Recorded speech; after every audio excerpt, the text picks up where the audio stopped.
same, and they are some kind of ancient barrier. It was covered with bushes, I am told, at one time, but now it is bare again, and was tilled up near the top at one time. So George, you were telling me there about the Shion Hills. Yeah. That there was whins or bushes on it one time, wasn't it? It was covered with the sheet of winds. You wouldn't see a bullock in it as well.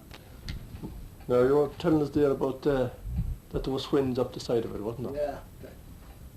I heard them saying that you wouldn't get a bullock in the winds that was in it. Yeah. Well, you don't know when they disappeared. Oh, it happened before my time. I never saw them. Did you not? It must be about the middle 1800, 1850 or maybe 60.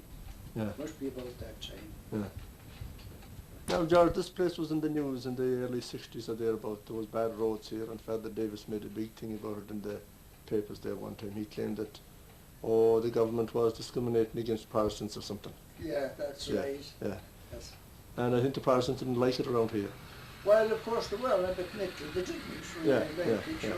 I have to blame them not to like it because there was no discrimination. That's right. No, yeah. no way. But the roads weren't in bad condition, were they? They were in bad condition, really. But everyone got it the same now. It wasn't the Protestants alone. Oh, indeed, Everyone had the same thing. Wasn't there a writer too in the Sunday Press at the time?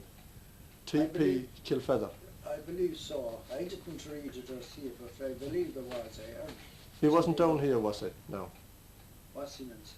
No, he didn't come here, but He didn't come must here. have been interviewed with Eakins and Todd Ryan and the clergyman. Oh yeah, well he was down in the village, he was down in He Mullafarry. was somewhere, but he didn't call Tower House. Ah yeah. Because he wrote an account in the papers about it, didn't he? He did, he did. He did. That, Now there was another dispute down here on the Shaw's land, locals and some fella that got to go on it. Oh, that's right, back in Ballymacahola. And the 7-day teams were down, 7-day team was down here, wasn't it? That's right. Would that be in the late 60s? Well, it probably is now. I cannot give you the year exactly, but it probably would be. it was because we had this house built, I think. Yeah. We had, that's right. It would be in the, we had. It would be in the late 60s. And they were trying to make capital, I think, after some dispute there was about some land farm that was down here. Now, I think you were dissatisfied with the coverage they gave you here, wasn't you? Well, it wasn't the way it happened. Yeah. I think now, I think some of the principal parts of the conversation was cut. There were, and other pieces substituted and put in. There was some editing done on the tapes, wasn't it? There must have been now, there must be, there must be. Yeah. So they brought it out in favour of the Irish Land Commission decision at the time, didn't they? Well, you couldn't really say that it was favouritism now, it's so long. Yeah. Well, the Irish Land Commission was a government institution at the time, and they made the decision, really, didn't they? They did. Yeah. So it I think. was brought to a court in Cashel, Land Commission Court. Was it? Ah, yeah. Oh, that'd be a different court.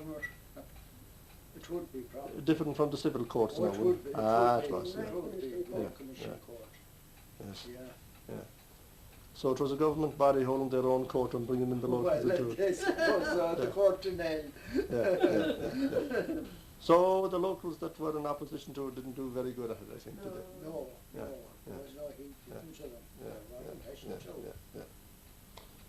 Yeah. So nothing else ever happened around Maharabrak there? No. Well, they killed those cattle a time or two. Oh, they did. Well, that was during the dispute, wasn't it? It was. That was during the dispute, yeah. Well, that all finished up after 7-day team and after the... After that, it did. Yes, it died down. Yeah.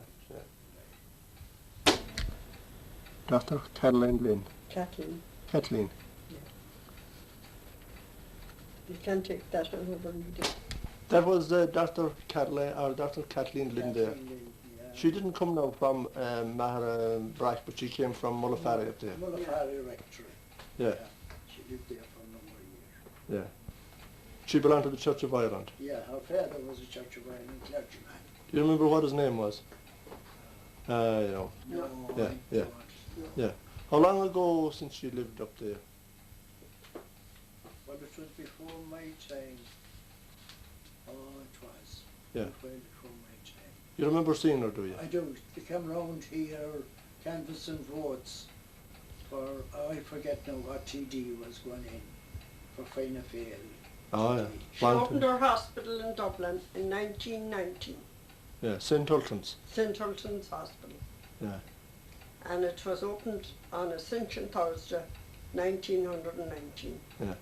And it was owned by the Earl of Charlemont's shooting lodge that was Yeah. made into the hospital. Yeah. Did it specialise in anything, or was it just... It specialised in children's complaints as far as I know. Yeah. Shouldn't be handicapped now, or would it be ears or eyes, or... No, Doesn't mention there. You were after reading a piece from the paper there now that she did some thing good to prevent the illnesses. yes. And Will I read killers. it out again for you? Well, you can, yeah. 45 years ago, on Ascension Thursday 1919, the hospital was opened in what had once been the Earl of Charlemont's shooting lodge, and later a school of domestic economy, and later still a hopeless wreck of a building in a sadly decayed Charlemont Street. At that time, and this is to give you some idea of the obstacles that Dr. Lynn faced with 164 of her helpers. Of every 1,000 Dublin infants were dying of preventable 164 of every 1,000 Dublin infants were dying of preventable diseases. Then, to increase the numbers in a quite horrible way, came the post-war influenza epidemic. Those facts alone, and the great work that St. Ultan's on the Canal Bank has done over almost half a century, make it imperative that the name of this great woman should be forever honoured in this city of Dublin. Yeah. And she came from up here in Mullafarry. She did. Her, Yeah. She was, her Probably father was a born- clergyman. She could have been born Oh, up she there could be for all we probably know. born or reared there. You don't remember where the site of the house was? Oh, the The rectory. house is still there. The rectory, the old rectory, Mullafarry rectory. Oh, I know where that is, down near the Yes, Sahel. down in the hut. Yes, Yes, yeah. but that's where she lived. Yeah.